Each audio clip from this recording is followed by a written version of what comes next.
casi los mismos maestros o los mismos alumnos, los maestros y hasta los mismos alumnos no somos conscientes que la educación es uno de los campos más disputados, en donde las luchas son muy intensas, pero llamémoslas luchas intelectuales. No es gratuito que en el espacio en donde se da la transformación o reproducción de las mentalidades, precisamente sea la educación un campo de muchas luchas intensas. De ahí que sea comprensible que la presencia de mucha ideología y los investigadores, después de haber practicado la objetividad, estudiado la objetividad de los hechos, lo que significa el apegarse a la cosa, a investigar la cosa misma y no imponerle nuestros prejuicios. Los investigadores en especial tenemos muy claro que el campo educativo está muy fuertemente sesgado por esas luchas ideológicas. Ya lo hemos visto en varios campos, pero una que me interesa ahorita decirles y me interesa muchísimo es que los maestros no deberían llegar con un esquema rígido, con protocolos rígidos, deberían estar más abiertos y flexibles a las situaciones. Precisamente, por ejemplo, al contar historias, ahorita tenemos 9 videos quizá que revisar, porque algunos no me dan muchas ganas de profundizar, otros pues me dan ganas de hablar, como es natural, de unos me dan muchas ganas de hablar muchos, de otros no tanto, pero por la misma riqueza que pueden contener unos en comparación con otros.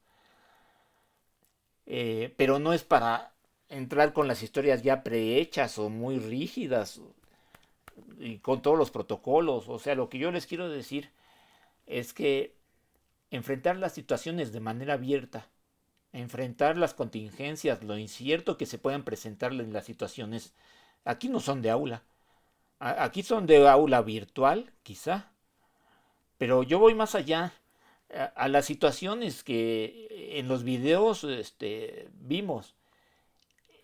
Esas situaciones son las que deberíamos los maestros estar abiertos a comentar lo que se presenta. No se llama improvisación, se llama experiencia en la adquisición de habilidades de análisis de esas historias.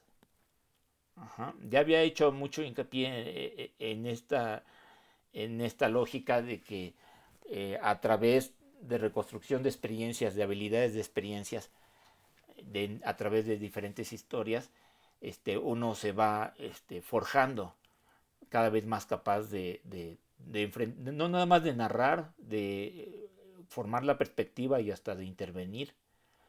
Bueno, y entonces así le quiero hacer ahorita. Eh, enfrentar, hablar de manera abierta al tiempo, a lo que suceda, incluyendo las participaciones de ustedes, eh, lo que podamos atravesar a través de la experiencia de estas historias. Y bueno, los links que me enviaron, los links enviados son sobre violencia intrafamiliar. Hay un factor ideológico que pesa mucho. Eh, Ustedes son 9, 10 mujeres. Salta luego a la vista cómo hay un sesgo hacia la violencia de género. Es decir, casi nuestra sociedad, la violencia intrafamiliar se identifica como violencia de género. No necesariamente, pero violencia de género sobre todo de golpes del papá hacia la mamá. Más generalmente del esposo hacia la esposa o de la pareja varón hacia la mujer.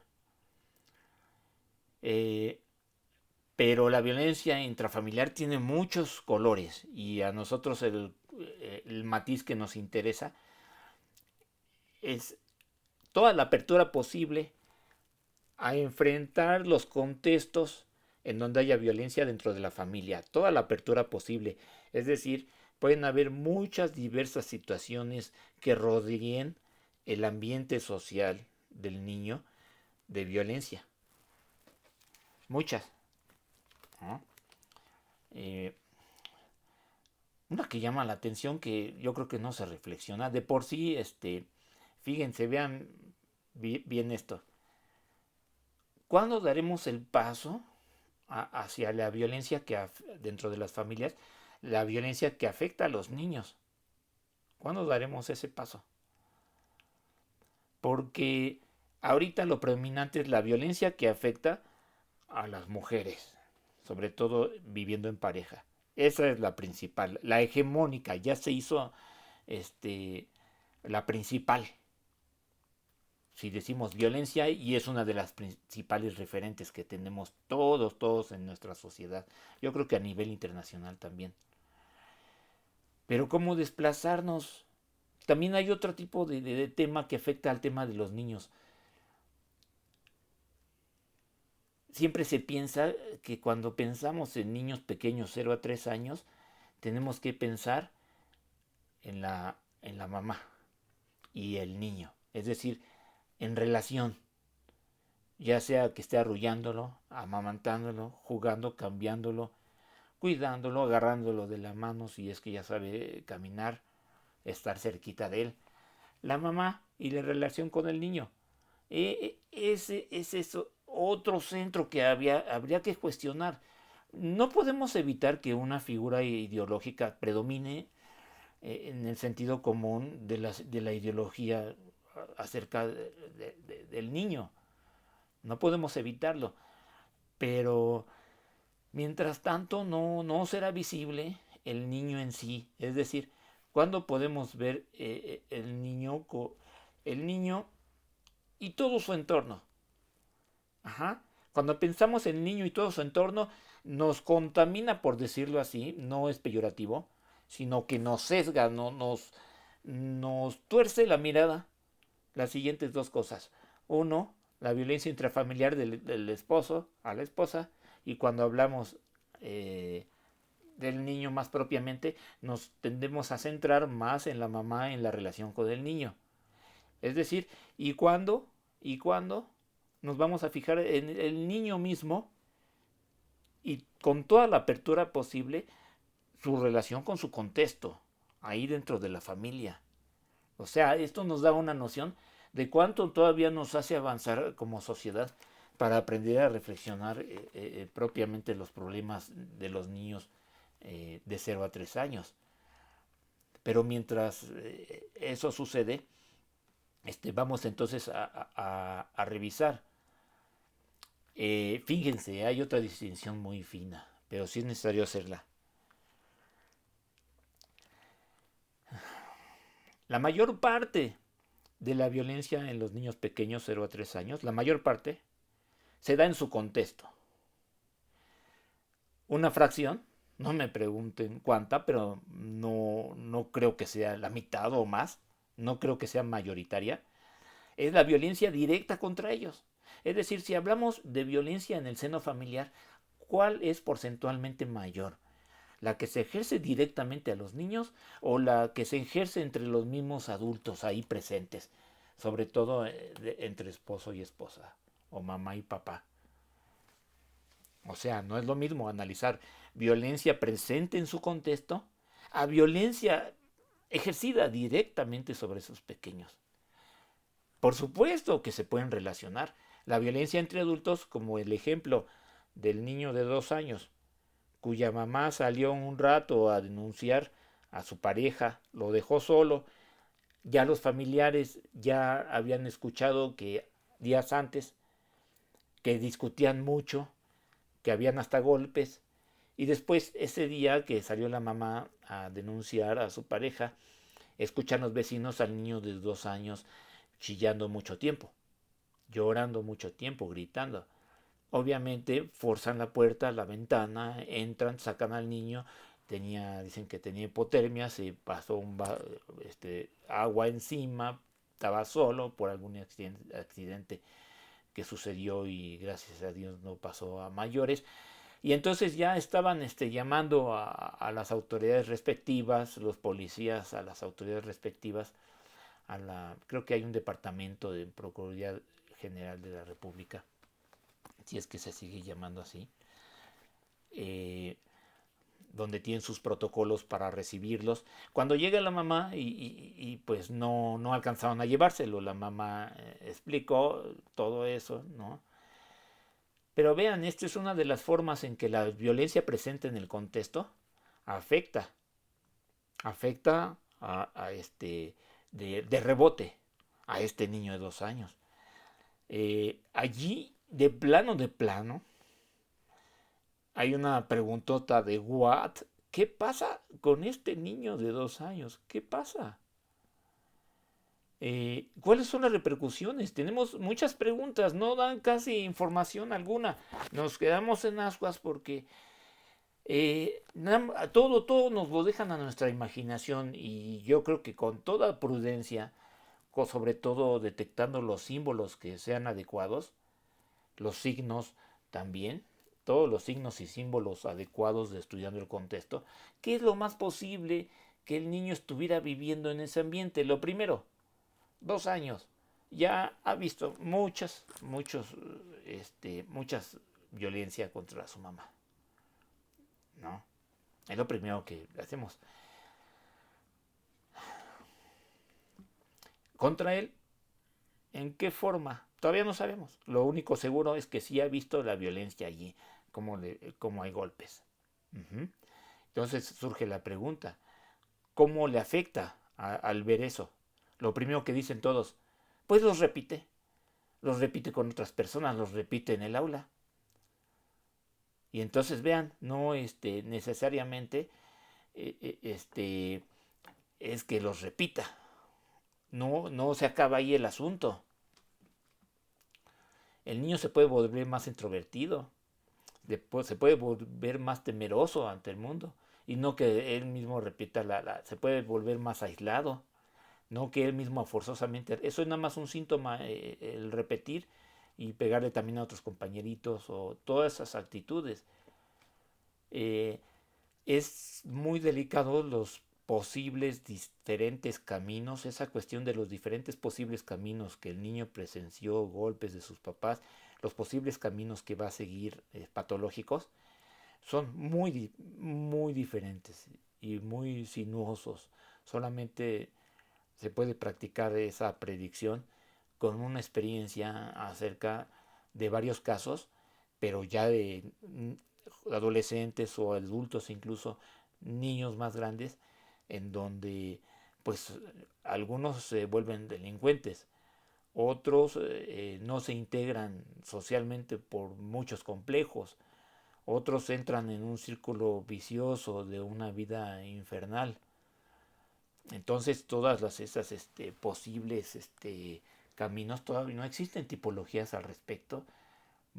Y ese debería ser un objeto de investigación muy legítimo en la sociedad, que nadie se ha preocupado por reconstruir esas tipologías. Y de todas formas, aunque uno como investigador se reconstruya esas tipologías, de todas formas se requeriría algo así, como la acción política, por sí solas, que los investigadores hagan acción política, perdón, investigación nada más, no tiene gran repercusión. Necesitan la interacción con la acción política y entonces sí, las tipologías van más en serio. Porque la verdad, las tipologías no porque escojamos o en la imaginación construyamos una, ya se van a imponer en la sociedad.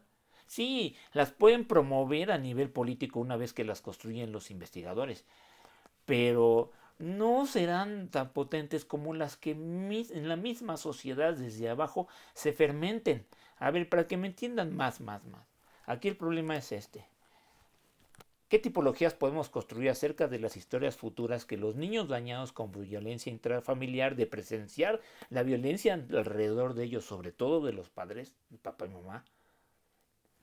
cuáles son los posibles caminos patológicos que al crecer vayan desarrollando diferentes caminitos. Y aún así, ¿hasta qué punto nos sirven las tipologías? A lo mejor para una políticas sociales, estadísticas. Pero por eso no soy tan incrédulo en esa vía de construcción de las tipologías, mucho menos cuando no son sólidas, están muy gelatinosas, todavía no están suficientemente formadas a nivel de pues de la sociedad. Y cuando los académicos se atreven a decir va a seguir este camino o este o este o este, pues de todas formas a nivel de sentido común todos los vemos, no las tenemos muy arraigadas ni aunque nos las digan que son las predominantes. O sea, las arraigadas son esas. Por ejemplo, cuando hablamos de violencia de género, luego pensamos, y es lo que me dejaron clarísimo ustedes, luego pensamos en la violencia del hombre pareja a su mujer pareja. Luego es la violencia y me llama mucho la atención porque pues esa es la ideología de hoy, ¿no? No es por ser peyorativo, sino reconocerla y en función de eso empezar a hablar un poquito más de los niños. Pero, ¿qué es entonces? Y no es, tampoco es sí, sí hay una bronca de decir la sociedad debería ver más al niño en sus propios derechos, desde él mismo. No en referencia a que si tiene una relación con una mamá, cómo es, etcétera. No con referencia a si hay violencia, es la violencia entre parejas. O muchos otros prejuicios, como el de 0 a 3 años, pues hay que esperar que prenda. Hay muchos prejuicios que hay que vencer. Pero entonces, este, ya entrando más de lleno a las historias, eh, podemos ver, ajá, que, que algunas de esas historias son actuadas, son cortometrajes. Ujú. Esa es la primera que me llama mucho la atención. Mucho, mucho. ¿Eh? Precisamente estoy leyendo casualmente un artículo que habla de que la potencia del arte reside en la irrepetibilidad de la obra. Esto a lo mejor no es arte, pero la irrepetibilidad de los acontecimientos se degrada cuando se hace parte de un guión, parte de una película o de un cortometraje bien hecho, se degrada, pero sin embargo sigue existiendo esa ambición de parte de los productores de ese cortometraje de llegarle al público lo más posible, lo más exacto posible. Y no sé si se dieron cuenta, la mejor producción fue la de pues esta que tiene muchos recursos, Televisa, Mujer Casos de la Vida Real. Pasó ahí, uno de los casos fue ese. Pero todos los demás se ve que es cine independiente y realmente cuesta trabajo. Eh, Como adulto uno sí se da cuenta de los pequeños detallitos. A lo mejor lo ve un niño y no se da cuenta tanto, ¿no? Pero los adultos sí tenemos más vivir en el detectar los detallitos de que parece algo exagerado la actuación o no. En esta lucha de que tratan de ser auténticos en estos sketches, en estos cortometrajes o como se llamen, creo que hay un elemento cultural así importantísimo. Es cuando la gente en situaciones reales se porta de forma auténtica, así sean violentos, así sea de la forma negativa. O sea, y auténtica, pero en cuanto a lo mejor su patología. Pero yo me refiero a ese pequeño acentito, estilo, forma de hablar, expresión, forma de dirigirse, eh, que es típica de nuestro país o de determinados sectores sociales de nuestro país. Ahí es donde uno se da cuenta de la autenticidad, de la irrepetibilidad del acontecimiento que hay ahí. Y por eso, eso es lo que yo me orientaría, y les estoy hablando de mi lectura, me orientaría en eso para fijarme en cada historia. A mí lo personal, no dejo de decir que pues nos afecta personalmente a cada uno de nosotros de diferentes maneras. Pero a mí me afectó mucho, o más que afectar, este, pues fue un impacto, porque yo lo pienso así también. Lo que pasa es que casi no lo he escuchado pensar de la misma forma a alguien, y me agradó que lo dijera. Un maestro dijo, pues luego se ve cuando un niño ya trae problemas de cosas que vienen de la casa, por la forma de hablar, en la que se sienta, se pone tenso, le responde agresivamente a uno. Sí, sí, sin duda alguna. Es una habilidad docente que se han tenido que formar sobre la marcha miles y miles de maestros. El decir, con este niño pasa algo, con este niño pasa algo, y vamos a ver qué tiene, ¿no? Amén de que se meta, intervenga y se involucre de forma más comprometida para ayudarle a ese niño. Eh, Hay varias así cuestiones que nos orientan bien. Esa sensibilidad para ir detectando qué afecta y cómo a los diferentes niños que se revisaron en los espero que todas hayan visto los videos, pero vale la pena que hicieran un recorrido todas.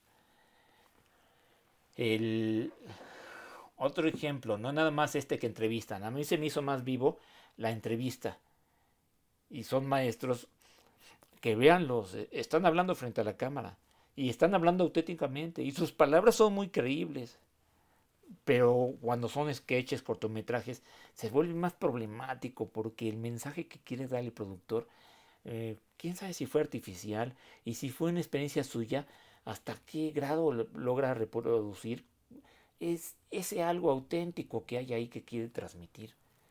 Por eso yo siempre he dicho, si los pedagogos tradicionales son fanáticos de los modelos, yo creo que los de las historias abiertas tenemos que ser fanáticos de la transmisión. O sea, la reproducción de modelos, pues allá, quien les gusten demasiado las formas, las técnicas, las estrategias. Pero acá con las historias, el reto no es la reproducción de modelos, sino lograr esa transmisión de eso que se quiere. La transmisión de un mensaje no necesariamente tiene que llamarse mensaje. La transmisión de algo que transforme, ¿no? Se puede. Y hay dos polos que ayudan mucho a eso. Y las tensiones que pueden ver ahí. Una es la poesía y la otra son las matemáticas. Y puede sonar medio loco. Pero por ejemplo, hay un caso así que de repente uno dice, ¿what? ¿Qué pasa? El del suicidio. Me gustó mucho esa historia. Hay un caso, pues deja casi sin palabras. Sin palabras. Pero júrenlo, que siempre hay una solución, sea en forma de matema o poema. Matema es matemáticas, pero no porque le vayamos a pasar una ecuación ahí para que se cure, no, sino la fórmula acerca de una idea adecuada a su vida de esta persona, para que pues sea de provecho la muerte que ya pasó de su amiga, de su compañera, que la pudo haber evitado, la que se suicidó en el bosque. Siempre hay una fórmula acerca de algo, un enunciado o un conjunto de enunciados que encaje de forma potente y sea una potente transmisión, para que le arranque con el máximo provecho a su vida y a su salud esta experiencia lamentable de la muerte de su amiga. Y eso no nada más en forma de enunciados construidos para su vida, que los asuma en forma de cura, en forma de una nueva construcción futura, sino también en forma de poemas, se vale. Es potente también la poesía, pero no la poesía del látigo de haz a fuerzas esto, sino de la que te transforma totalmente al ver tu vida de otra manera y quieres hacer nuevas cosas, empezar un nuevo camino. En fin, la transmisión es, yo diría que la bandera de los polos opuestos, la bandera de las historias abiertas, muy al contrario de lo que se suele hacer en la pedagogía, que es la reproducción de los modelos. En fin, vamos a seguir con esta lógica entonces de las historias y la transmisión. Decía yo, eh, pues hay una gran interrogante en el niño de 2 años que rescataron con hipotermia. Ese niño seguro presenció muchas cosas y pudo haber sido muchos posibles caminos, y ya en un recuento ya más lento que haremos posteriormente, ya podemos estar entrenando esas sendas intelectuales de reconstrucción de los crecimientos patológicos, ¿no? Desde la teoría y no desde la empiria, yo sé que los niños hacen una barrera fuerte. Y bueno, sí, también desde la empiria hemos visto muchos casos así. Miren, fíjense bien esto. Este niño que se llama Alejandro, tenía 8 años, que también parte el alma verlo, que se rompió una pierna, lo tenían enyesado. Lo tenían durante años amarrado, creo que dijeron que en una silla, eh, varios años de chiquillo. Lo habían rescatado, ya lo abandonó su mamá y acabó en una casa hogar. Alejandro, no lo consuelan cuando se pone a llorar. Nada, ni los juguetes, ni los abrazos, nada, nada, nada. Cuando se pone a llorar. Pero ven escenas donde canta, donde sí responde al abrazo de una señora adulta que está junto a él, eh, tratando de darle cariño. Pues hay personas peores, o sea, niños más afectados que ni siquiera son capaces de cantar, están totalmente grises, apagados su vida, ni siquiera son capaces tampoco de responder a un abrazo. Este niño vivaracho es un sobreviviente, yo creo que es al contrario de cómo se pone la tonalidad, porque salió en el programa Primer Impacto, porque la tonalidad que se impone allí es de que, pues pobrecito, necesita mucho amor, vengan a darle amor. Ese niño, lo que se merece es todo el reconocimiento de cómo es un survivor, como dice el lema de final de un videojuego, A Survivor Was Born. El niño ya está siendo cuidado. Eh, ¿Por qué podemos decir que es un sobreviviente? Porque, primero ya lo dije, es capaz de cantar, es capaz de abrazar, pero también dicen, y sí se ve, que es vivaracho, es despierto, es inteligente. Otro punto más. Y ahí mismo dice el psicólogo que es optimista, que ya con esa inteligencia puede salir adelante, es optimista en el diagnóstico. Pero pues hay casos, o sea, más graves donde no cantan ni abrazan, ni son inteligentes y están grises, grises. Y hasta depresión. Bueno, no digo que este niño tampoco no se deprima. Este, miren, Profesor, sí, adelante. bueno, de este caso, yo quería comentar, yo fui quien lo había visto y quien lo mandó, y pues realmente sí se me hizo muy impresionante porque como usted dice, es un niño que a pesar de todo lo que ha vivido, pues sigue estando pues alegre y feliz como se ve en el video. Y pues bueno, en este caso el niño creo que tiene una enfermedad que se llama cuadriplegia y y pues a pesar de todo lo que vivió, de todo el maltrato y la violencia, porque pues prácticamente los papás lo dejaron ahí para morir, lo dejaron acostado, bueno, no se puede mover, pero pues sin poder hacer nada por él, y dejaron de alimentarlo para esperar a que se muriera. O sea, realmente ellos comían ahí al lado de él y el niño lo comenta pues llorando que él pues casi casi suplicaba por un pedazo de comida o algún pedazo de pan y que no se lo daban. Y pues de así de la nada los papás decidieron dejarlo con la vecina para que se hiciera cargo de él por unos días, supuestamente, y deshacerse de él porque pues lo abandonaron. Y él lo que quiere pues es una familia y siento que es esta parte de la falta de amor que él tiene lo que lo hizo pues estar de cierta manera alegre porque ya estaba al cuidado de alguien, ya lo estaban alimentando, le estaban demostrando pues yo creo que todo ese cariño que él necesitaba, toda esa atención que él necesitaba y es por lo cual pues él creo que quiere seguir adelante o sigue intentando ser feliz porque pues nunca conoció lo que era atención de verdad y cuando llega al hospital, a la casa hogar, pues le empiezan a dar esta parte de atención que pues él yo creo que no conocía y es por eso que él empieza a estar pues más como feliz, más alegre, aunque pues él mismo recuerda su pasado triste y pues llora terriblemente, pero pues sabe que afortunado o desafortunadamente ya no está con esa familia. Sí, hay muchas, muchas grandes preguntas acerca de este caso. Muchas. Empezando por la de eh, por qué los papás, ya tenía 8 años, por qué lo dejan morir, digamos, que pasó esto a los 5, 6, 7 años.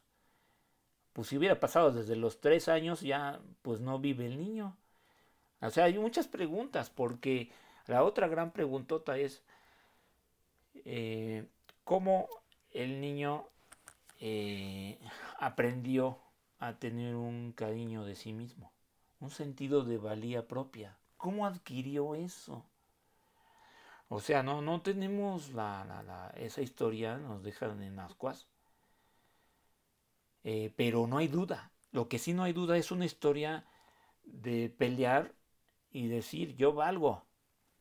Esa es la historia más interesante que es rescatar, que y han buscado a los papás, pero ahí está el niño, pero él mismo no creo que pueda elaborarla a sus 8 años, pero por eso es bien interesante preguntarle a los adultos qué pasó allí, porque sí, cómo se dio ese sentido de valía. Desde la teoría, Sigmund Freud, que es un psicoanalista muy famoso, desarrolló un artículo que se llama Pegan a un niño al que su papá le pega en varias ocasiones, bueno, casi ya como una rutina, llamémosle así. El análisis de Freud es bien interesante porque se dio cuenta que después de que pegan al niño una vez, otra vez, otra vez, otra vez, se da una reacción, se llega a dar una reacción del niño que dice, me revelo, no me dejo. Pues tú dices que no debo existir, pues yo digo que sí debo existir. Llega una reacción así.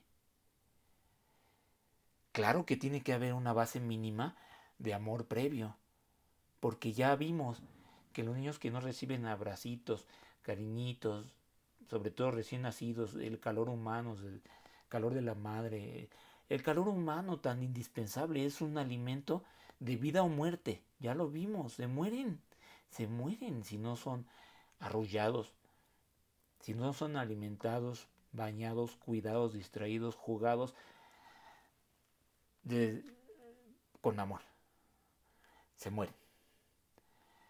Pero este niño sí llegó a adquirir un sentido de valía al grado de decir yo valgo. Ujú. Y sí, sí llora mucho, inconsolablemente, nada lo para. Imagínense, ¿no? Es, es un gran abismo del infinito dentro de su interior, pero es un infinito terrorífico, ¿no? O sea, este niño conoce el abismo y grandísimo dentro de su vida. Se aferra a un núcleo. Es un sobreviviente, sabe aferrarse a ese núcleo. Hay ejemplos de sobrevivencia bien, bien interesantes. Sí, Aranda.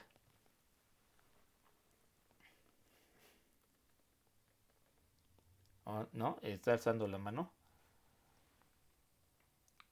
Bueno. Sí, maestra. Uh-huh. Ahí es que se te agotando mi computadora. Pues sí, yo quería compartir un resumen de una historia muy fuerte. Es de una familiar mío. Eh, Ella pues sí sufrió violencia por su pareja, pero anteriormente su pareja, pues cuando él era pequeño su papá lo maltrataba a él y maltrataba a su mamá y a sus hermanos.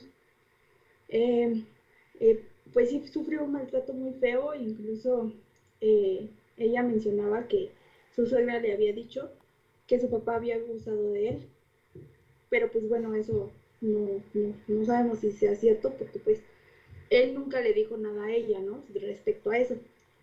Pero pasa que cuando ella conoce a este chavo, eh, ella un año anterior había sido abusada sexualmente a sus 18 años por uno de sus amigos. Y cuando conoció a este tipo, pues este tipo pues la enamoró, ¿no? La fue enamorando. Y ya cuando se fueron a vivir juntos fue cuando empezó ya como que a golpearla, le quebraba botellas de vidrio en la cabeza, le aventaba los trastes, si no le gustaba la comida, le aventaba el plato de comida caliente en la cara, en el cuerpo. Pero pasa que después, creo que pasaron varios años de que ella estaba viviendo con él, se embarazó. Y entonces, pues él la golpeaba embarazada, estando embarazada. Y pues ya llegó el momento en el que ella, pues de verdad, ella me había dicho que debido al abuso sexual que ella sufrió en su adolescencia, ella nunca le dijo nada a su mamá, nunca le dijo nada a nadie sobre ese abuso, o sea, es algo que ella se lo tenía guardado. Entonces, bueno, más que a mí me lo contó en ese momento, y que eso era algo que esos golpes era lo que ella sentía que merecía precisamente por no contarle a nadie del abuso, por no haber denunciado a esas personas que abusaron de ella, porque creo que fueron varias personas. Y entonces cuando ella se embaraza se da cuenta que pues realmente no es como que la vida que quiere para su hija. Y ya fue como pues decidió dejar a, a ese tipo por el bienestar de su hijo, por su salud también de ella, porque pues, casi la medio mataba cuando la golpeaba. Y pues ahorita pues su nena está bien, aunque es mamá soltera, pero pues está bien, está teniendo una vida sana fuera de violencia, aunque pues ella sí tiene muchos problemas quizá emocionales porque pues a veces precisamente como que siento que por todo lo que la carga emocional que ella tuvo, la impotencia de no poder hacer nada, pues como que a la fecha todavía como que sigue repercutiendo en ella y pues no tiene una estabilidad emocional muy buena que digamos.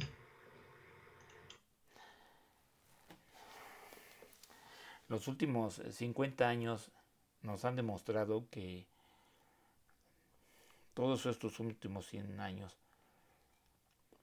sin duda alguna, estamos en el siglo de las mujeres.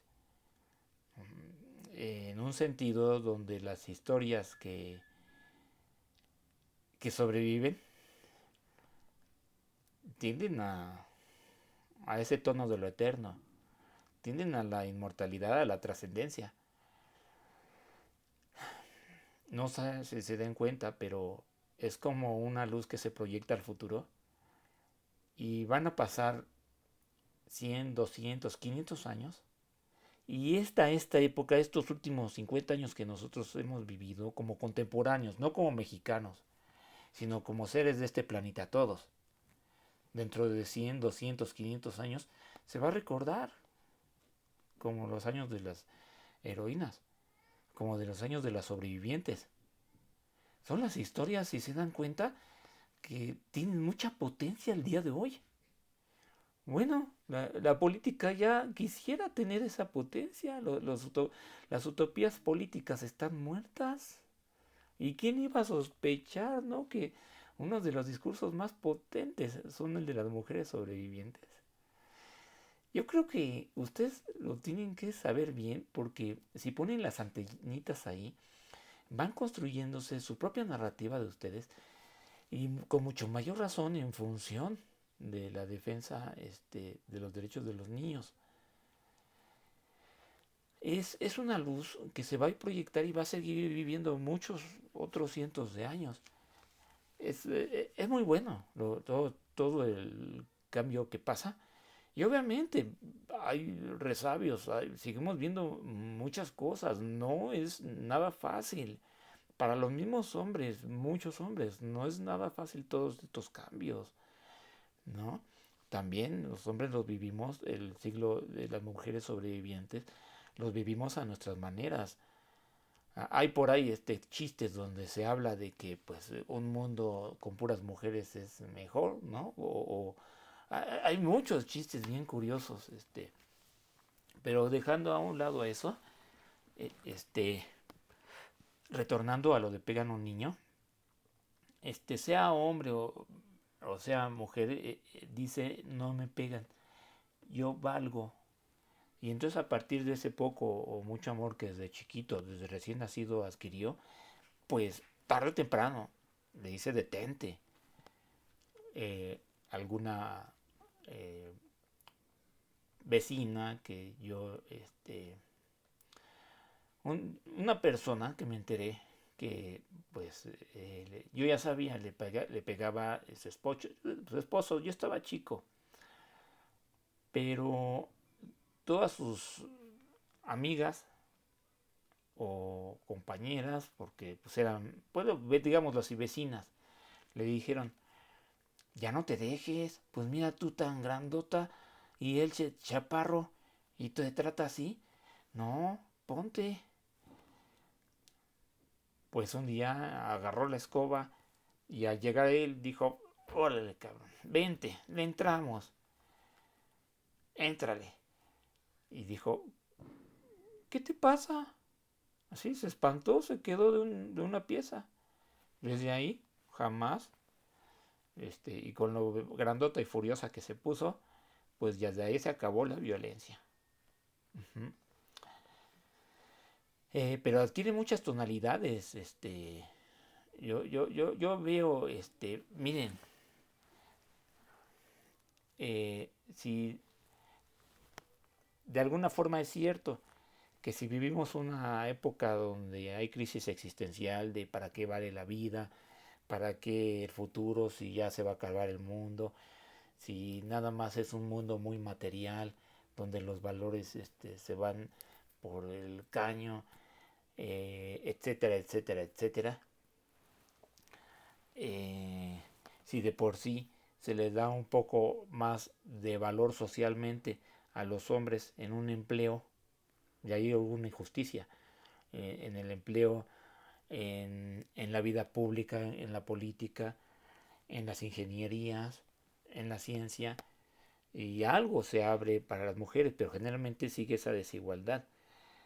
Si ese sentido de valía se le tiende más a dar por las injusticias sociales más al hombre que a la mujer, si ese hecho en una mujer se une a una potencia, mejor dicho, a un sentido existencial del no valgo, muy peligroso, ¿no?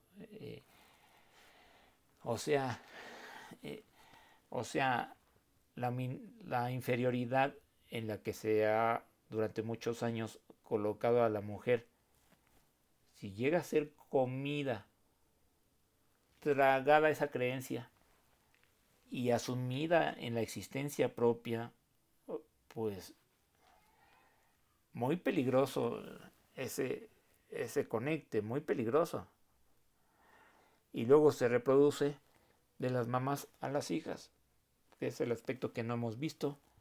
En China, que está prohibido que tengan más de un niño las parejas, cuando llegan a tener dos, los esconden, pero si es hombre, lo protegen, pero si es mujer, se deshacen de ella, se deshacen de ella. Los infanticidios, las estadísticas en China, por tener una mujer de más y evitar el castigo del Estado, son muy altos, tal vez de los más altos del mundo. Este, todas estas desigualdades también tienen que ver, no hemos hablado, ¿no? También de las injusticias de género en los de 0 a 3 años. Es un tema de tesis, ¿no? ¿No? Las injusticias o la educación de género. Sería bien bonito así una tesis, la educación de género en las niñas, en las niñas pequeñas de 0 a 3 años. Qué interesante, ¿no? Pero dejen de eso, cuando un hombre se decide, porque es de todo o nada, cuando un hombre dice, yo me solidarizo con la lucha de género, tiene que ser consecuente en su vida, en toda su vida, porque es de que le entras o no le entras, pero si le entras a medias, pues ya pues ahora sí que te quedas en la nada, se queda en la nada, ni brilla junto a con las heroínas, ni tampoco brilla en la tradición, sino se queda en el limbo. Los hombres también tienen que tomar una decisión y que influye en todas las áreas de su vida y de manera fuerte para reconocer esa desigualdad, solidarizarse y ser totalmente consecuentes. Apenas está esta cuestión de la paternidad, es un tema que también deberíamos tener así presente, la paternidad responsable, cómo distribuir la crianza también en el padre, ¿no? Las licencias de paternidad, por ejemplo, son una de las cosas que deberían empezarse a ver. Debería pensarse más, ya que se les dan becas, debería pensarse más en la figura de más tiempo de lactancia a las mujeres, más tiempo con los niños, que no sean 8 horas, ¿no? La ley, la ley bien cumplida dice 3 meses con el niño y te regresas a trabajar, pero puede ser más tiempo, o también menos horas trabajar después de los 3 meses. Y lo mismo también su espacio para la paternidad, en fin. Pero estamos muy verdes. Vale la pena pensarlo con respecto a futuro. Es impresionante como Ruth, es impresionante como Alejandro, este niño, pues decidieron los papás dejarlo morir. Y era padrastro, el papá quién sabe dónde esté, era padrastro. Pero pues les dio miedo porque mejor prefirieron regalarlo, o a lo mejor la señora lo hizo a escondidas con la vecina o la persona conocida. Se vuelven los casos llegan a un punto muerto en donde no tenemos más datos y muchas cosas que se prestan a la especulación, pero no por eso podemos dejarnos de imaginar muchas cosas. Este niño tiene historia que contar, una historia de mucha luz. Uh-huh. La historia, ya sea de los individuos o de las sociedades, está del lado de quienes luchan contra las injusticias. Las historias de las élites, las aristocracias, que viven con lujos, que hay muchos cuentos también de la aristocracia. Esas historias tienden a olvidarse más fácilmente en comparación a las historias de los sobrevivientes. Y no es porque queramos tener gente viviendo en circunstancias difíciles y que salgan con sus propias uñas, no es por eso. Es porque brilla las ansias de un mundo mejor, de un mejor estado al de la injusticia. Los pobres,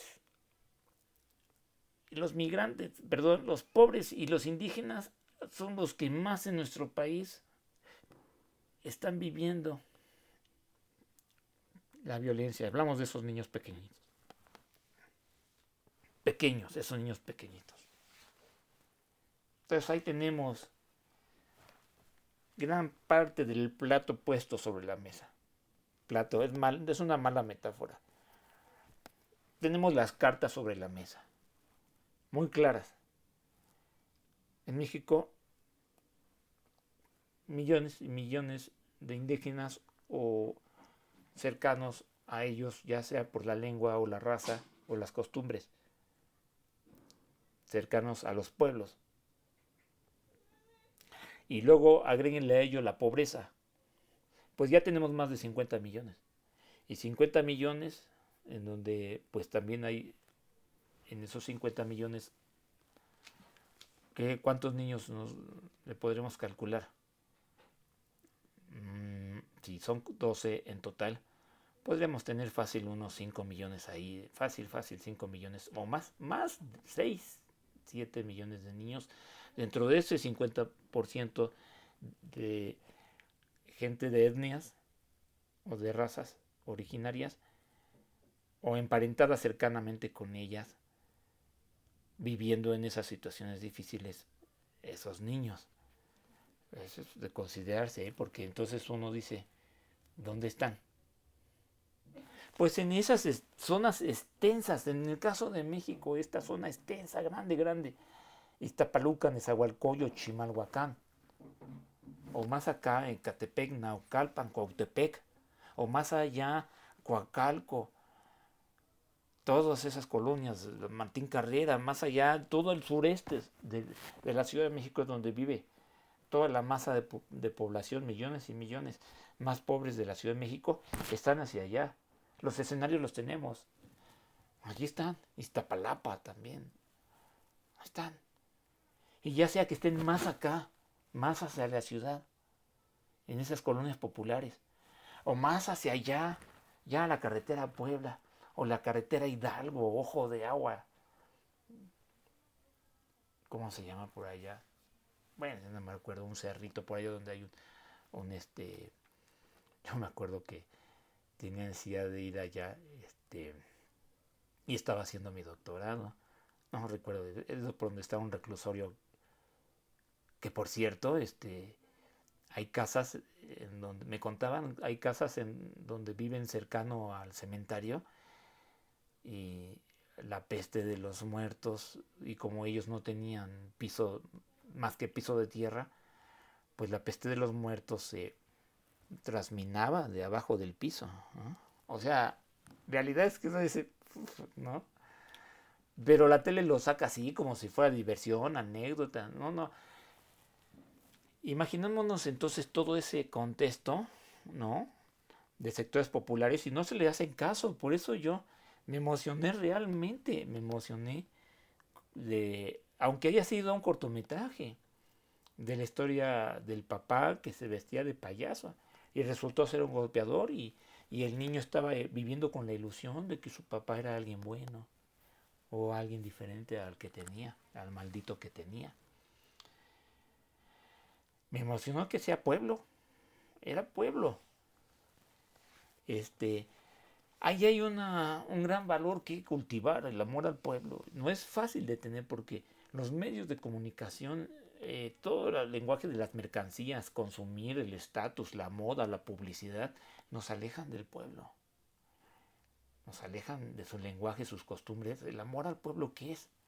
¿Qué es el amor al pueblo? Saber ver todos estos gentes en donde hay luchas. Saber todos estos millones de gentes en donde hay muchos muertos en esas guerras, muertos por hambre, muertos por violencia, muertos por suicidios prematuramente, que viven las barbaridades que el otro sector de la sociedad acomodada siempre se va a quitar, siempre va a tener un cura ahí para absorberse de la culpa. Y millones que dan millonarios, millonadas que dan los que tienen mucho dinero para que el sacerdote los absorban del infierno. Yo creo que ni así, ¿no?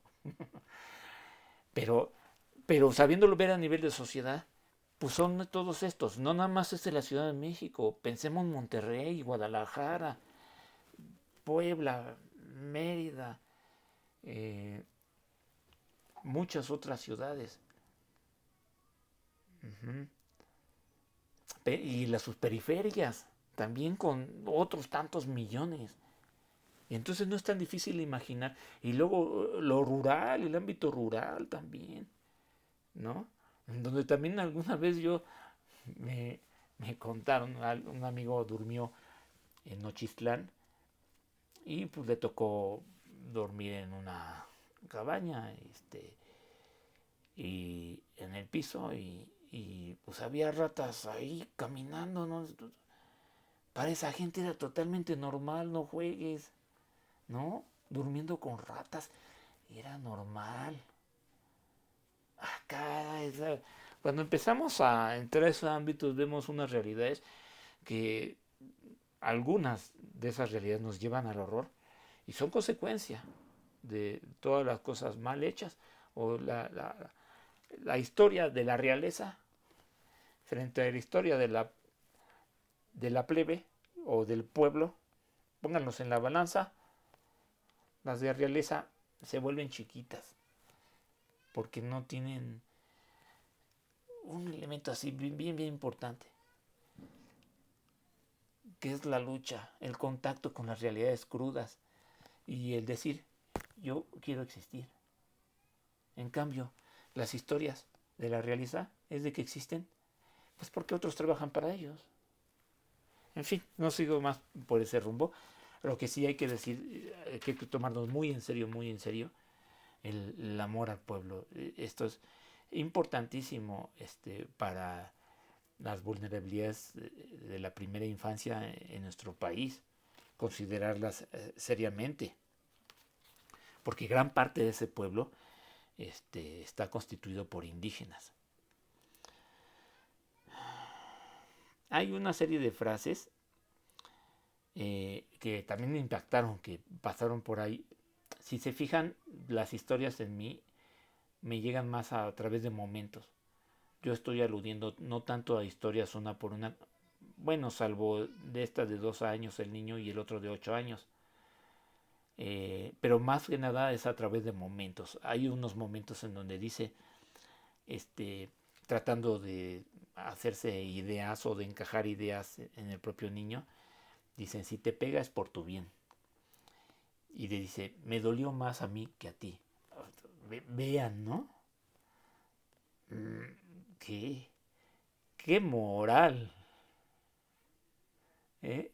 ¿Qué moral? Decir, me dolió más a ti, a mí que a ti. Fuera de toda comprensión, fuera de serie. Otro factor, y aquí ya que hablamos de pueblo, estas violencias están ocultas, permanecen enterradas, permanecen escondidas, no las quieren decir. Hago un pequeño break, voy a prender la luz.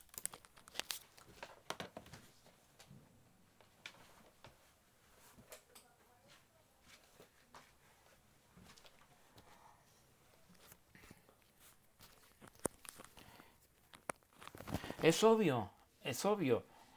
Como dicen una frase, la ropa sucia se lava en casa. La violencia intrafamiliar o el maltrato a los niños pequeñitos es un tabú, sin duda alguna. ¿Qué es un tabú? Es un tabú en donde hay cosas por ahí que reales, pero que a la gente no le gusta voltear a verlas. Un tabú es una cosa prohibida y sin embargo se le esconde, pero se sigue reproduciendo la práctica.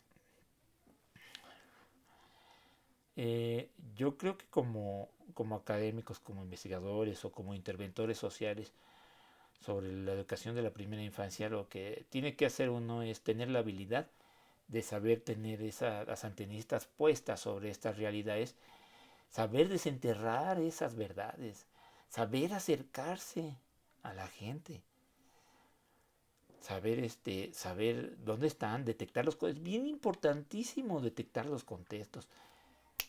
cuando dice el maestro, uno se da cuenta. Luego, cuando el niño habla raro, está muy tenso, la forma en que se sienta. Vean, ¿no? Y también hay que tener muy, muy presente esa habilidad de detectar las patologías, de que la persona frente a la cual ustedes están hablando, si es que se están acercando a algún caso, si es que está muy afectada psicológicamente o no, el grado de afectación psicológica que tienen esas personas. Y entre nosotros mismos podemos tener un buen indicador de la salud o de la no salud. Ahorita de las que alzan la mano acabo esta pequeña idea. Un pequeño indicador de la salud o no salud que puede tener a alguien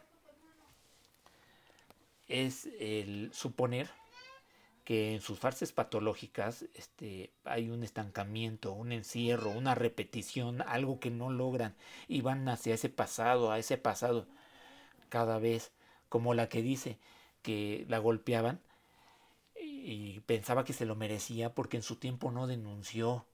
Pero si supiera que siempre, que nunca es tarde, que siempre es el tiempo de denunciar, de decirlo, de hablarlo, que no se le ha pasado su tiempo. Si supiera eso, cambia toda su actitud. Pero vive encerrada en un atorón, un círculo vicioso. Ya les había platicado este cuento de tres en el infierno. Una prostituta, un homosexual y un doctor. El doctor estaba tras la prostituta tras el homosexual, y el homosexual tras el doctor, y el doctor tras la prostituta. Y a su vez, así en un círculo vicioso, nunca se van a alcanzar, no tiene remedio.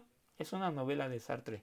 No tiene remedio de plano este tipo de cosas, ¿no? Pero así igual, los sistemas familiares viven enviciados en un estancamiento que al igual que el agua podrida, no fluye el oxígeno, no fluye la salud. El rescate de ese sentido de valía de la existencia se hace desde adentro. En este niño de 8 años, desde lo más preciado, rescatarle, sacar esa gema, ese tesoro escondido en su corazón, su alma, sacarlo, tratar de verlo así, allí, que se sienta mirado allí, que se aprecie allí y de expanda, ¿no? Y sin duda alguna todo el abismo grandote, pues a lo mejor no va a desaparecer o va a ser muy difícil, pero ese núcleo sí se puede expandir, sobre todo a través del amor. Eh, a ver si Saraí te escuchamos. Gracias, maestro. Pues es que considero que la violencia intrafamiliar es como, ¿cómo se puede decir? Como un, sí, es que se me fue la palabra, pero es que ya como desde pequeños ven eso, especialmente las mujeres, y van creciendo y es como, y lo ven normal, ¿no? Entonces, inconscientemente, este, buscan parejas que, pues, que le hacen pasar lo mismo, ¿no? Porque para ella, para esa persona se le hace normal. E igual también como los hombres, ¿no? Que golpean, porque pues desde pequeños, pues ven que los padres golpean a la mamá, ¿no? Entonces ya para ellos es algo normal. Y pues sí, ¿Sí? lo normalizan y pues yo creo que ese es un problema pues que se debe tratar y, y que se debe de resaltar, ¿no? De que ellos, para ellos es algo normal. Hay una Como filósofa, un ciclo, ¿no, Sara? sí, Sí, así es, gracias, Ruth. sí, De nada. rápido, hay una filósofa que se llama Simone Weil y ella hablaba de que, ay, me está yendo la idea.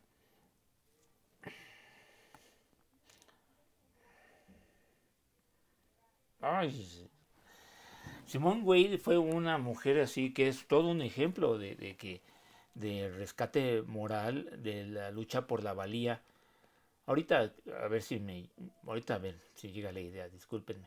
Sí, Gema, te escuchamos. Bueno, así como está planteando pues todo lo de la violencia y todo, yo creo que se debe más que nada, espérame tantito.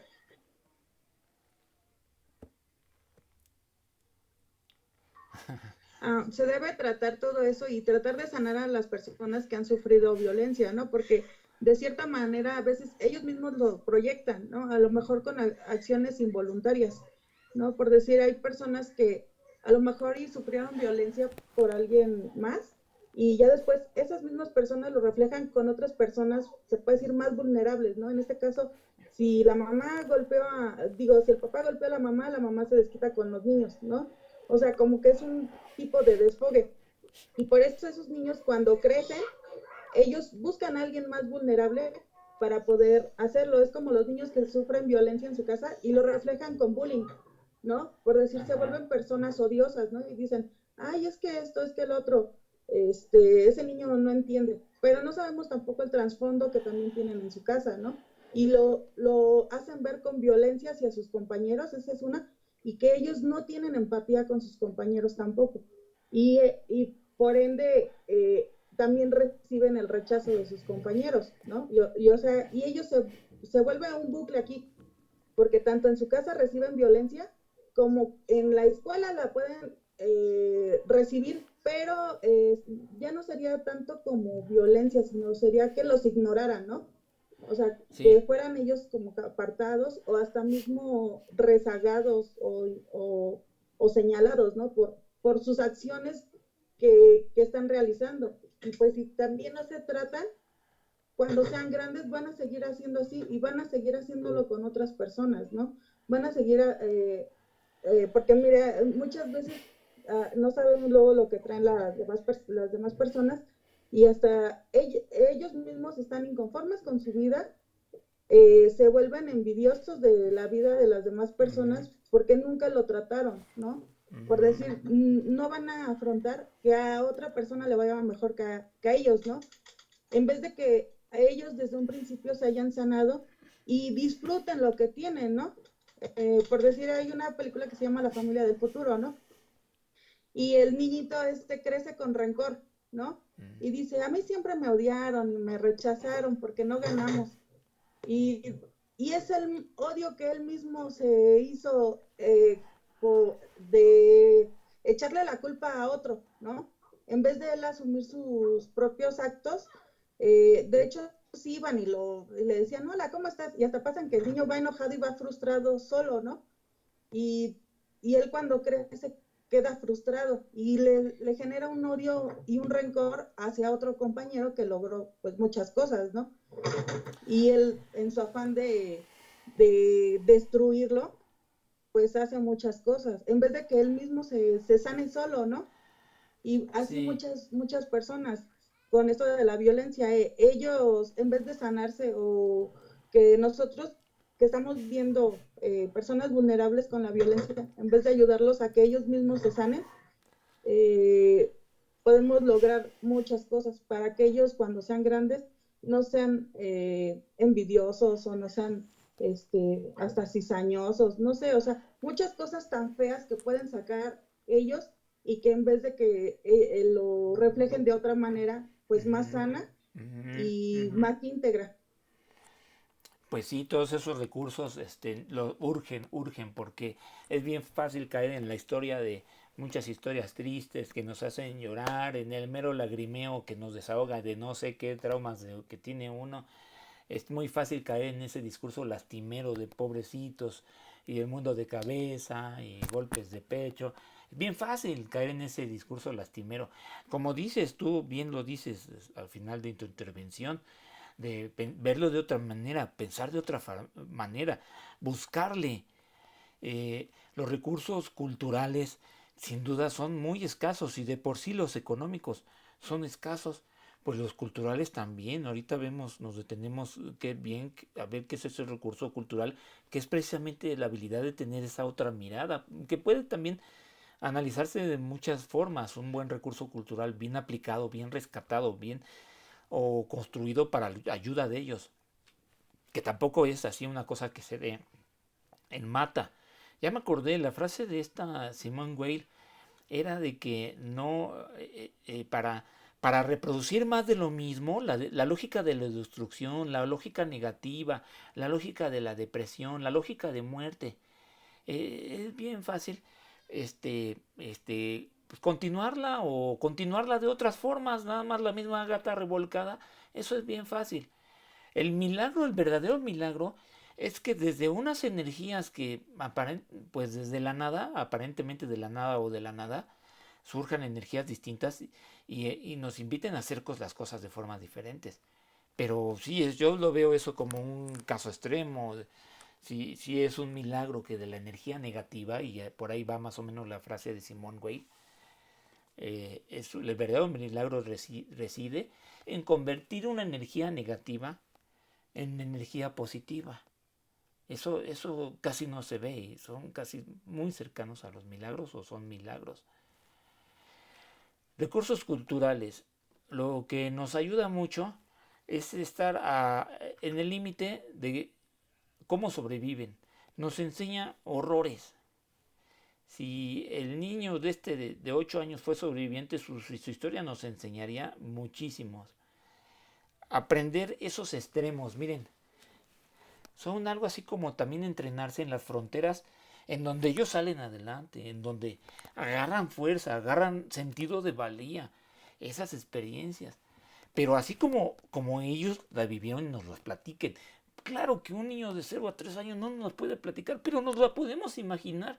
Son historias que están por construirse, no existen, no las platican. Hay que sacárselas a la gente. Es más, yo lo veo así.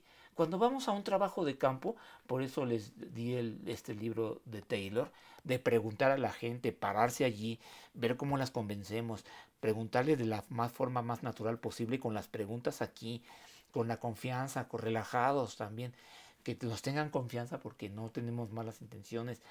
Todo eso, vale la pena sacar esas historias en donde si tenemos práctica en rescatar cómo salen adelante, entre comillas, porque existen, no me gusta hacer así, salen adelante. Puede expresarse de muchas formas esa creatividad, esas fronteras en donde logran superar. De muchas formas podemos hablar de eso, pero tiene que haber un entrenamiento porque si no el discurso lastimero nos deja sin posibilidades, nos caemos en esa trampa. Existe el otro lado, el del rescate, el de rescatar. Lo primero que hay que hacer, un niñito pequeñito abandonado, abrazarlo todo el día. Miren, y vaya que pues potente, ¿eh? Niñito, ¿qué será? ¿5 días les gusta?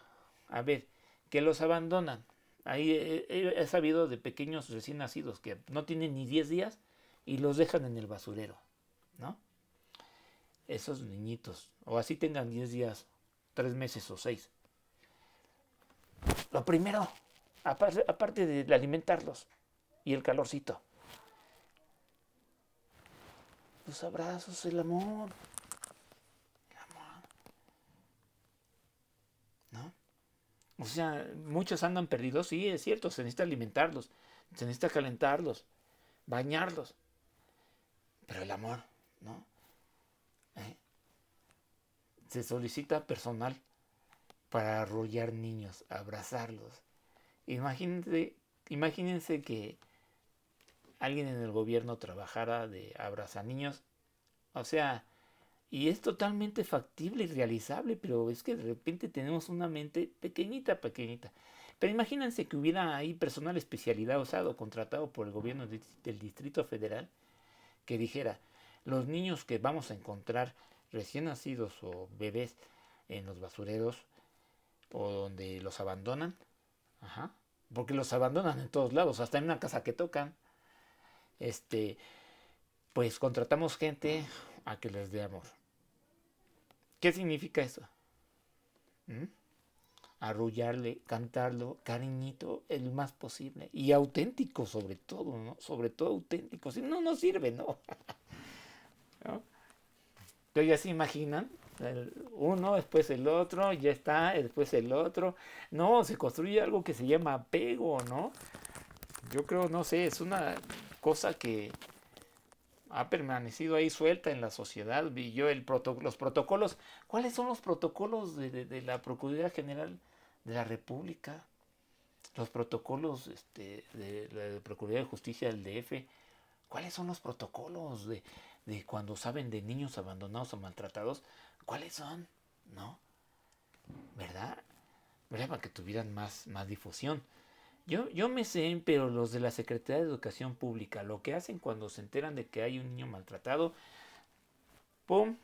Llega, casi los hombres de negro llegan al salón, les dicen maestros, déjenos un rato.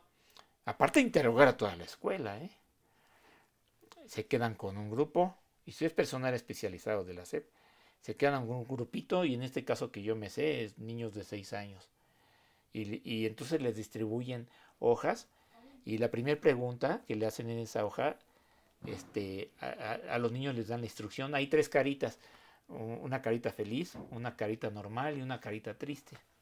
Entonces dicen, tachen, póngale un tache, o iluminen de amarillo la que usted, cómo se sienten. O marquen la que ustedes, la que mejor exprese cómo se sienten. Ya no es más que marcar ahí. A mí me impactó eso, me impactó. Yo creo que el niño que les das a la siguiente semana esas hojas y vuelve a marcar la carita triste, y ya infalible, con la segunda vez yo ya tengo, ese niño tiene algo. Con la segunda vez. O sea, no puede ser que después de una semana otra vez haya marcado otra vez. Ya desde la primera vez que pongan triste, hay una alarma. La segunda vez una semana y vuelven a poner que triste, pues ya debería haber una intervención. La tercera, ¿para qué nos esperamos a la tercera? ¿No? Si ya, a mí, no sé a ustedes, pero a mí se me hace obvio que ya, pues es que el estado normal de un niño, pues o bien está chilletas, o si acaso está triste porque la acaban de regañar, pero se le pasa al rato. Pero el estado más normal, pues es estar inquieto, estar limpio, inocente, sonriente. Es el estado normal, ¿no? Pero cuando vemos que persiste otro estado, luego, y yo les quería preguntar a ustedes, hace ratito sí toqué este tema, eh, cuando uno mismo está encerrado, iría más allá, no nada más encerrado, sino nunca ha conocido la salida. Cuando uno mismo nunca ha conocido la salida de un infierno, entre comillas, de un sistema viciado, de un estancamiento, cuando uno mismo está dentro de un sistema repetitivo vicioso, un infierno, y no se conoce la salida, uy, pues no debería de acercarse a esta profesión, ni a la profesión de docente, ni de maestra, ¿no? Ni de educadora. No debería. Y vaya que las hay que están allí. Y yo me pregunto, híjole, quema, ¿no? Porque pues les están haciendo daño a los niños. Les están haciendo daño a los niños esas personas.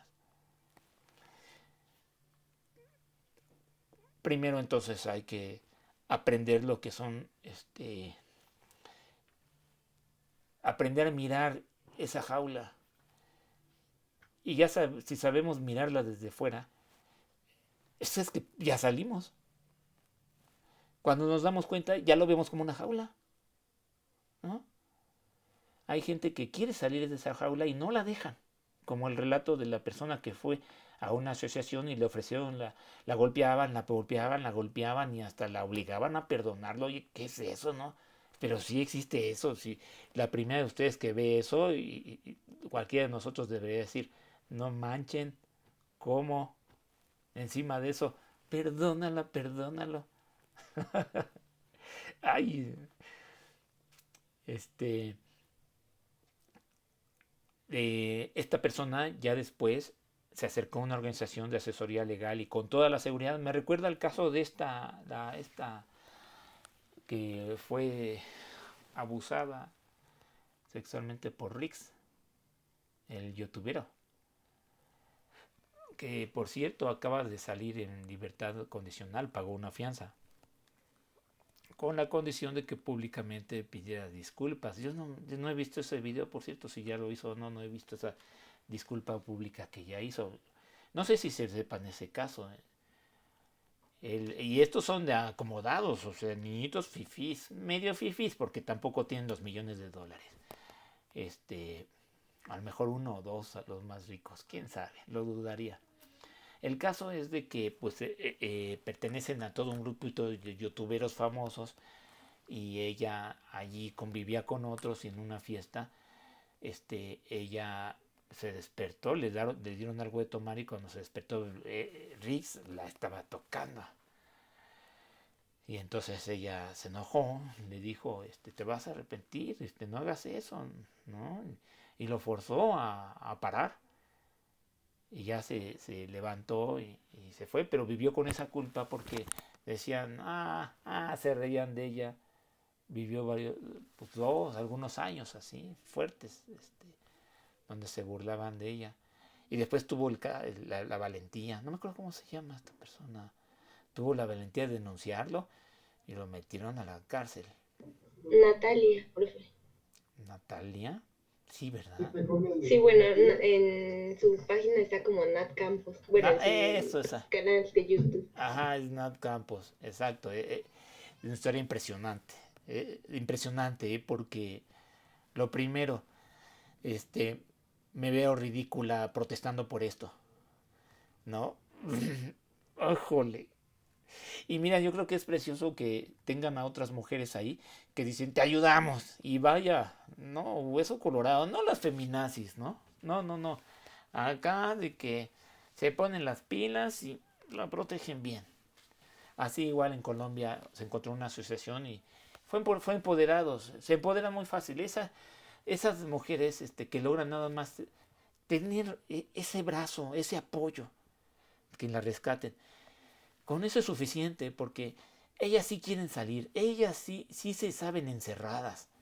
Y cuando alguien es consciente que está encerrado, que se asfixian, que quieren otra vida, esas tienen remedio. Pero más difíciles son las que pues piensan que la vida son así como dicen ustedes, se normaliza en una animalidad y nacen y acaban animales, impresionante, ¿no? ¿Y qué es lo que nos caracteriza? La risa, la potencia de las ideas, la cultura y los recursos culturales. Es el saber tener expresiones, ¿no? Aquí o sobre mi cadáver es una expresión, ¿no? Y no es mexicana esa expresión. Sobre mi cadáver no es una expresión mexicana. Pero los mexicanos somos muy creativos en muchos campos, en muchos terrenos. También hubo otro recientemente, y no sé si te enteraron, miren, y se los encargo ya ahorita para cerrar también, ya estamos casi finalizando. Este caso trató de que andaba exhibiendo en video cómo los niños abusaban de su compañera en una fiesta con una botella de whisky Moet, ¿no? Y entonces lo pasa el video diciendo, pues miren esta tontita, se deja, pues le ha de gustar, ¿no? Y miren su comportamiento y todo eso. Pues esta, al bote, ¿no? No sé si ya la metido no está en juicio. Pero ahí también está otro caso. Ajá. Y esta persona que tiene como 18 o 20 años, ahí se ve en una fiesta cómo están 20, 40 personas, chavos también de 20, 24 años, allí, escandalizados, no escandalizados, sino morbosamente, ahí amontonándose, viendo pues a la famosilla que se volvió famosa en una polémica allí, incluyendo esos videos terribles, que por cierto ya están judicialmente perseguidos y por lo tanto ya están todos bajados de YouTube. Y es bien interesante ahí cómo actúa la policía cibernética. Pero ya muchos, pues ya después de mucho tiempo, porque sí se tardó mucho esta chava y luego la policía cibernética también son especiales, ¿eh? Porque uno denuncia que el acoso y mujeres que denuncian el acoso y se siguen burlando de ella los mismos policías cibernéticos. Conozco casos así muy vivos de relato de viva voz. En fin, vean este video, es un caso bien interesante porque uno solito y también para que aprendan así a rascarle, a tener el interés, a desenterrar, a averiguar a qué pasa, porque no nada más, no está la historia hecha. Se topan con un video, después otro y después otro, después otro. Yo creo que voy a darles la pista, a ver si rescato ese video, porque pues tengo yo, no lo guardé, tengo que hacer la búsqueda así. Pero de la pieza que yo les dé, pues junten las piezas de cómo pasó todo, ¿no? ¿Qué fue lo que pasó aquí? ¿No? Que un video de una chica violada con una botella de Moet. Ah, pues ahí, ¿no? La chica Moet. Es re fácil. Es más, ya ni lo busco. Pónganle este, violada Moet. Chica Moet. ¿No? Y de ahí las piezas. Toda la historia. A ver, y está bien interesante. ¿Eh? Y vaya, no creo que nos salgamos del tema. Las madres están cercanas a los niños, ¿no? Claro, esta es jovencita. Que ahí donde hay bebés, pues no hay bebés. Pero espérense. Hay toda una lógica de una sociedad que actúa de determinadas formas que hay que conocer inevitablemente, sobre todo para estos menesteres.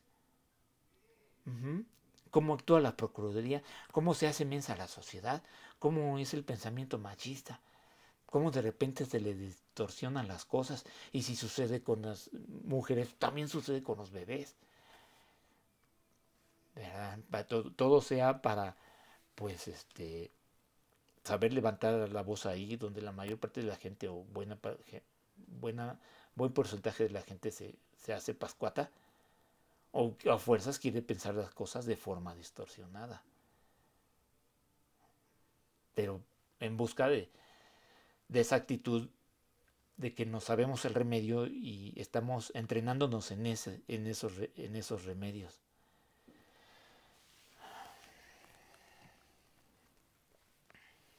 Maestro, pero es de la youtuber Just Stop, ¿no?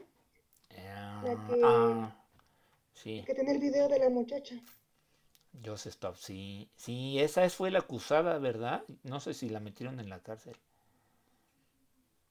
Sí, está en la cárcel. Sí, fíjense, hay como que vientos frescos, o sea, yo me emociono, ¿eh? Siento vientos frescos en la sociedad. Qué bueno. Bueno,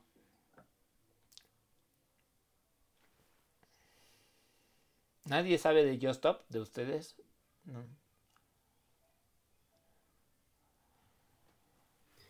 Pues solamente que está en un proceso legal y Ya. que aún no está como tal en la cárcel, sino que está eh, esperando como su juicio. sí, no, pues son unos, ¿cómo se dicen? En este caso no son buscapiés, son buscadelincuentes. Pero ya ven, no hay mal que dure 100 años, ni tonto que la aguante.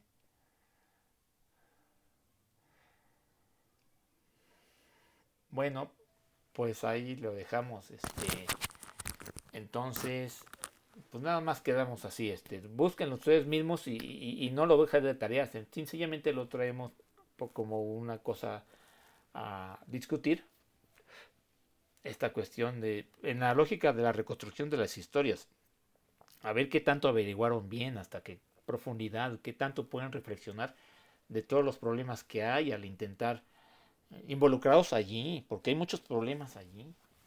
¿no? Ese ejercicio la próxima vez de estar analizando todos los problemas involucrados en este caso. Con eso nada más, no manden ligas ni nada, nada más venimos enterados del asunto y los platicamos, los discutimos. Ujú. Pues sería todo, jóvenes ilustres. Gracias por aguantarme 2 horas a este latoso. Nos vemos el próximo lunes, cita a las 4 virtual en su misma pantalla en la que están ahorita.